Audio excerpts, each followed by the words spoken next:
आपके साथ रचना तिवारी। आइए नजर डालते हैं फटाफट खबरों की ओर। जसप्रीत बुमराह की अगुवाई में टीम इंडिया आयरलैंड के खिलाफ पहले 2 टी20 जीतकर 3 मैचों की टी20 सीरीज अपने नाम कर चुकी है। लेकिन बुधवार को होने वाले सीरीज के तीसरे और अंतिम टी20 मैच में उनके निशाने पर सीरीज के सफाई के साथ आयरलैंड के खिलाफ इस प्रारूप में जीत का रिकॉर्ड 100% रखना होगा। अब तक भारत ने आयरलैंड से 7 टी20 मैच खेले हैं और उसे 7 में जीत हासिल हुई है। यही नहीं, इस मुकाबले में टीम मैनेजमेंट के पास अब तक आजमाए नहीं गए तेज गेंदबाज आवेश खान और विकेट कीपर बल्लेबाज जितेश शर्मा को आजमाने का मौका भी है। दोनों एशियाई खेलों की टीम में भी शामिल है।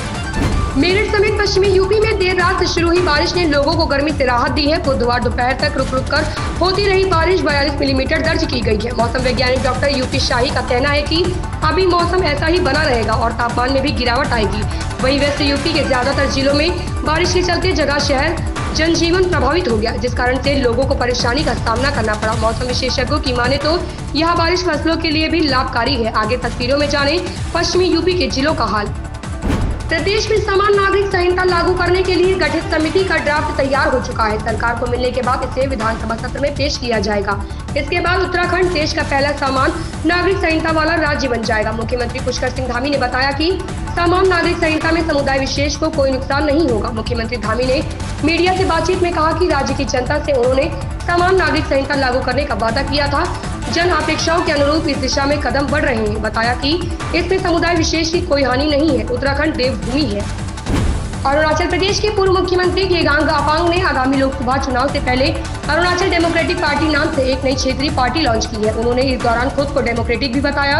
मीडिया से बात करते हुए उन्होंने कहा कि मैं एक डेमोक्रेट हूँ। अरुणाचल के लोग डेमोक्रेट हैं, इसलिए यह एक लोकतांत्रिक पार्टी होनी चाहिए।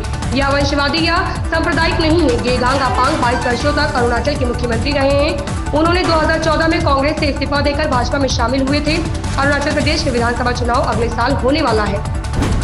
केवल भारत ही नहीं, पूरी दुनिया चंद्रयान-3 के चंद्रमा पर सॉफ्ट लैंडिंग की प्रतीक्षा कर रही है। भारत की सफलता से पहले कवि और राजनयिक अभय ने चंद्रगान लिखा है। चंद्रयान की सफलता के लिए राजनयिक ने मेडागास्कर की राजधानी एंटानानारिवो में यह चंद्रगान लिखा है। इस गान को बाद में विश्व के प्रसिद्ध वायलिन वादक और संगीतकार डॉक्टर एल सुब्रमण्यम चंद्रगान के लिए धुन तैयार करेंगी और मशहूर गायिका कविता कृष्णमूर्ति इसे अपने आवाज में गाएंगी।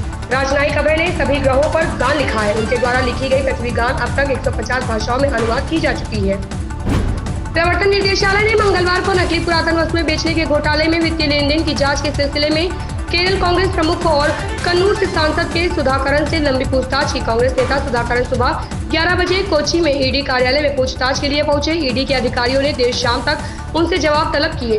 मनी लॉन्ड्रिंग में संदिग्ध भूमिका को लेकर ईडी उनसे पूछताछ कर रही है। सुधाकरन ने कहा कि मैंने कुछ भी गलत नहीं किया है, इसलिए मैं पूछताछ से नहीं डरता। अगर मुझे भ्रष्टाचार करना होता तो मैं बहुत पहले ही ऐसा कर सकता था।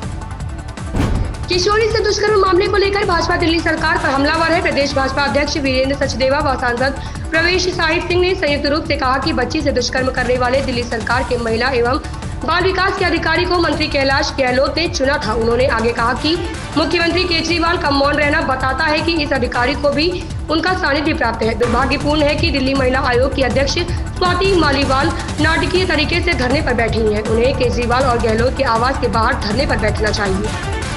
केंद्रीय मंत्री ज्योतिरादित्य सिंधिया ग्वालियर के 5 दिवसीय दौरे पर हैं। वह लगातार अलग अलग इलाकों में कार्यक्रमों में हिस्सा ले रहे हैं। मंगलवार को केंद्रीय मंत्री सिंधिया ने ग्वालियर में सीएम राइज स्कूल का उद्घाटन किया और मंच से कांग्रेस को घेरा। केंद्रीय मंत्री ज्योतिरादित्य सिंधिया ने कहा, जो कांग्रेस पार्टी कहती थी कि हम आदिवासियों के बारे में सोचते हैं, लेकिन आदिवासी बलिदानकारियों के ऊपर एक भी त्योहार नहीं बनाया। अगर बनाया तो प्रधानमंत्री नरेंद्र मोदी जी ने बनाया। हमारे भगवान बिरसा मुंडा पर जनजातीय गौरव दिवस बनाया और उसी के साथ रानी दुर्गावती का बलिदान दिवस मध्य प्रदेश में मनाया जाएगा।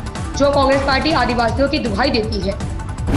बसपा सुप्रीमो मायावती ने लखनऊ में लोकसभा चुनाव की तैयारियों को लेकर बैठक शुरू कर दी है। बैठक में पार्टी के वरिष्ठ पदाधिकारियों, जिलाध्यक्षों और अन्य जिम्मेदार लोगों को बुलाया गया। बैठक में मायावती के भतीजे आकाश आनंद भी नजर आए। मायावती ने उनके कंधे पर हाथ रखकर आशीर्वाद दिया। आगामी लोकसभा चुनाव की तैयारियों को लेकर बसपा सुप्रीमो द्वारा बीते दिनों कुछ अहम दिशा निर्देश दिए गए थे। बैठक में इन दिशा निर्देशों पर अमल की समीक्षा करेगी। साथ ही बदलते राजनीतिक हालात के मद्देनजर बसपा सुप्रीमो द्वारा कुछ दिशा निर्देश भी दिए जाएंगे। भारत में अमेरिकी राजदूत एरिक गारसेटी ने मंगलवार को कहा कि राष्ट्रपति जो बाइडेन ने उन्हें बताया कि भारत उनके लिए दुनिया का सबसे महत्वपूर्ण देश है। गारसेटी ने कहा, उन्होंने राष्ट्रपति बाइडेन मुझे बताया, जब उन्होंने मुझसे यह सेवा करने के लिए आने के लिए कहा तो उन्होंने कहा, यह मेरे लिए दुनिया का सबसे महत्वपूर्ण देश है। मैं कुछ ऐसा सोचता हूँ जो हमारे दोनों देशों के इतिहास में किसी भी अमेरिकी राष्ट्रपति ने कभी नहीं कहा है। अमेरिकी में 6% करदाता भारतीय अमेरिकी है। इन खबरों में बस इतना ही, बने रहिए हमारे साथ।